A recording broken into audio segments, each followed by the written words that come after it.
రాధారంగ మిత్రమండలి నెల్లూరు జిల్లా అధ్యక్షులైనటువంటి సుజిత్ గారమ్మ ఈరోజు మనకి సేవా కార్యక్రమం నిర్వహిస్తున్నారు.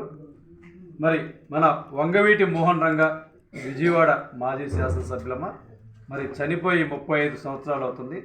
మరి 35 సంవత్సరాలు చనిపోయినా కానీ అతన్ని గుర్తుపెట్టుకొని ఉన్నారంటే అతను ఎంత గొప్ప నాయకుడో మరి ఈ యొక్క ప్రజలందరూ కూడా అర్థం చేసుకోవాలి. ఎందుకంటే బడుగు బలహీన వర్గాల ఆశాజ్యోతి మన వంగవీటి రంగా గారు.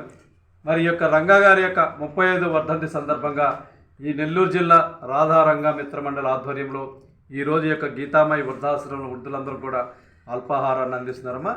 ఈ యొక్క సుజిత్ గారి యొక్క ఆధ్వర్యంలో మరి ఇక్కడికి సుజిత్ గారి యొక్క మిత్రమండలి అదేవిధంగా రాధారంగ మిత్రమండలి అందరూ కూడా ఇక్కడ గీతామయ వృద్ధాశ్రమాన్ని సందర్శించి వృద్ధులకు ఆహారాన్ని అందిస్తున్నారు.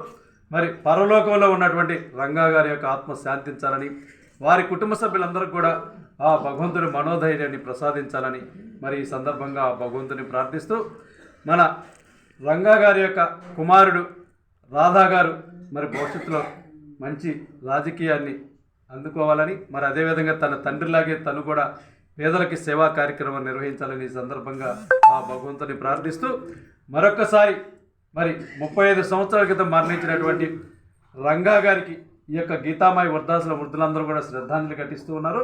అతను ఆత్మ శాంతించాలని ఈ సందర్భంగా భగవంతుని ప్రార్థిస్తూ జోహార్ రంగా గారు, జోహార్ జోహార్ రంగా గారు, జోహార్ జోహార్ రంగా గారు, జోహార్.